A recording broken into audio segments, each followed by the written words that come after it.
Oi gente, bem-vindos ao Tarô de Hathor, eu sou a Camila e eu te ajudo a se conectar com a sua essência e a viver a sua melhor versão através do tarô.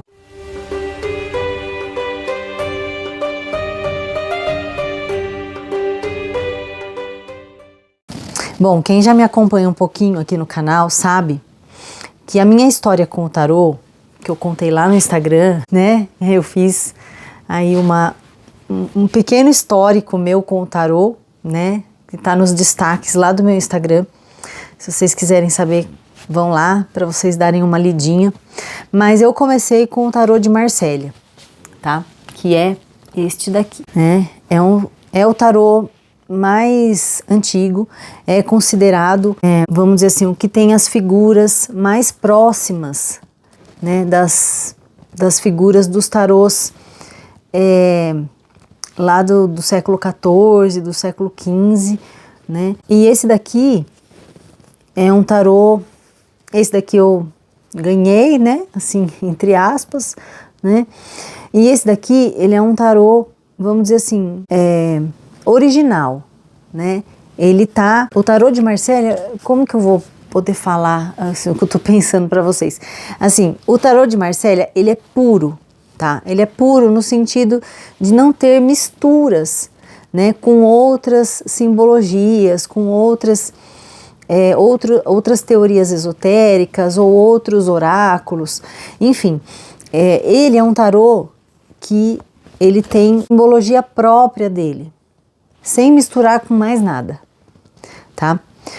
Os outros baralhos de tarô que vieram depois, né, eles já são mais misturados com outras coisas, né, com outras teorias, com outros oráculos, com outras linhas esotéricas, tá?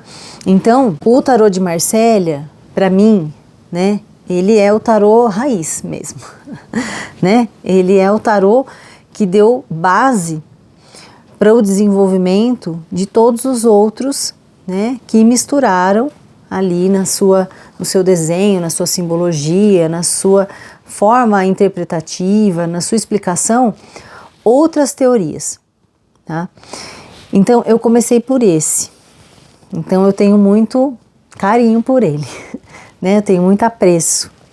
Ele não é dos mais chiques assim, né? Vocês podem ver, é um tarô simples, é uma carta de papel, mas que ela tem um leve revestimento assim, né, plastificado.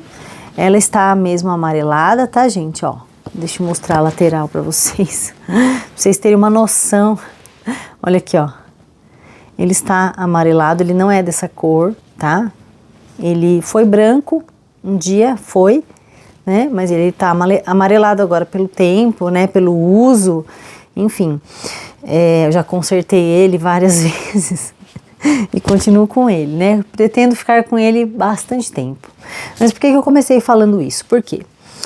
Eu comecei por esse tarô, né? E esse tarô aqui, ele tem um desafio maior ainda em relação aos arcanos numerados, que ele não tem figuras nos números, tá? Eu separei alguns aqui para mostrar para vocês, ó, tá? Alguém descobre o que é isso? Eu só descobri depois que eu peguei o livro para estudar, gente. Sério mesmo, sério mesmo. Esse aqui é o As de Copas, né? Ele parece um castelo, enfim, é um desenho super bonito, né? Ó, esse é o 2 de espadas, esse é o 4 de paus, tá? Então esses foram os arcanos numerados que eu comecei o meu estudo de tarô. Num tempo que não tinha internet, num tempo que a gente não tinha acesso fácil, né, a tarólogos, a escolas de tarô, a cursos de tarô, enfim. E eu fui estudando com essas cartas, né, sem um desenhinho, sem uma figurinha. Depois, muitos anos depois, né, eu fui ter acesso a este aqui, né, que é o tarô do Rider-Waite. Ele é um tarô mais moderno, né, agora do século XX, vamos dizer assim, né, do início do século XX, que ele é de 1909, tá, esse tarô, né, e o Rider-Waite, eu acho que ele tem que levar o mérito dele, né, como estudioso, ocultista, oraculista, esotérico e tudo mais. Por quê? Porque apesar da mudança que ele fez dos arcanos maiores, né, da força e da justiça, que ele trocou de número, que para mim não tinha necessidade, mas enfim, ele tinha lá os estudos dele e ele mudou porque ele quis mudar, simples assim, né? Mas o que a gente tem que valorizar da contribuição dele foi que ele conseguiu traduzir os arcanos menores em cenas, né?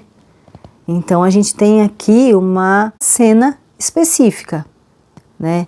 Isso ajuda bastante a gente a poder interpretar os arcanos menores. Ajuda muito, tá? Ó, vou trazer outros aqui para vocês. De copas, muito legal essa carta.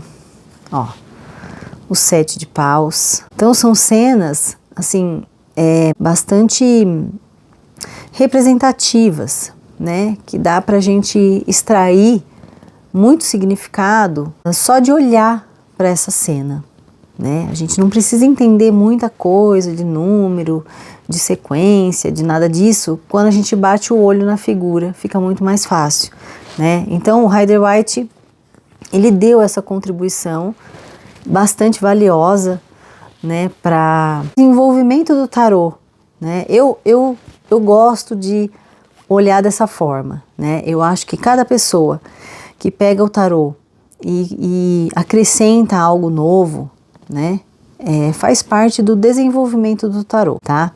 E não tem nem certo nem errado, né? Tem aquilo que você se identifica mais, tem aquilo que você gosta mais, né? Tem aquilo que você sente satisfação em fazer, né? Você sente satisfação em seguir aquela linha de raciocínio. E tá tudo bem, porque o tarô, ele é uma ferramenta expressiva, né? Ele é uma ferramenta da expressão do inconsciente. Então, tudo bem essas diferenças, né?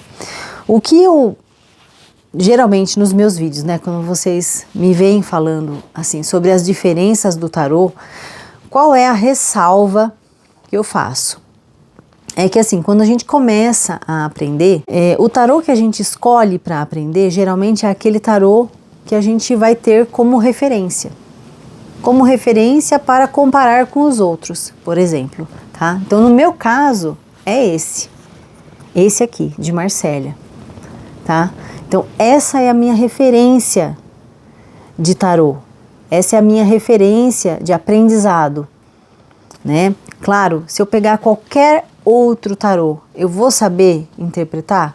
Vou, porque agora, né, com o conhecimento, com a experiência que eu tenho, o conhecimento está em mim, né? Ele não depende necessariamente do que a carta me mostra, porque eu já tenho várias outras compreensões, né, e experiência que agregaram durante esse tempo, né, para que eu consiga fazer essa interpretação a partir de qualquer baralho, tá? Só que tem alguns baralhos, né, como eu já disse em outros vídeos, por exemplo, o tarô mitológico, o tarô de Thoth, né, são tarôs, são baralhos que a interpretação, o significado das cartas foi muito misturado com outras coisas, né?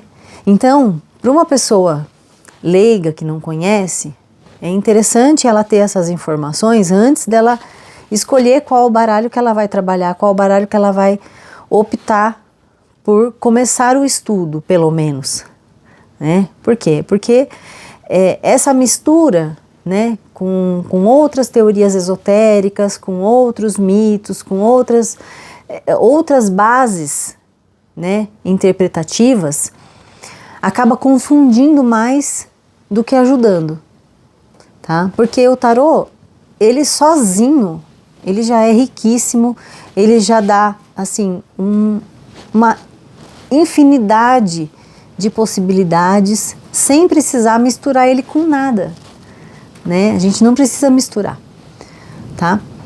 Então eu sempre faço essa observação para que vocês procurem, né, saber um pouquinho mais a fundo qual foi a base da elaboração daquele baralho, né? Porque hoje a gente tem tarô de tudo quanto é jeito, né? O tarô das fadas, o tarô das bruxas, o tarô...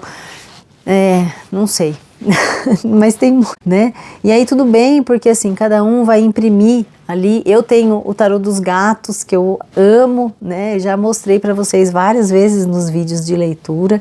E tá ok, gente, né? Porque assim, ele mantém ali aquela linha de raciocínio da interpretação original, tá? Então tem um ou outro aí que né? Tem uma mistura a mais, que aí é interessante prestar atenção. Por quê? Porque às vezes a interpretação de uma carta daquelas é totalmente diferente da interpretação do tarô de Marcélia, por exemplo. Por quê? Porque ela segue uma outra linha de raciocínio, uma outra teoria simbólica, né? Ou se não, uma outra teoria esotérica de base, que aí vai causar essa diferença lá na frente, tá?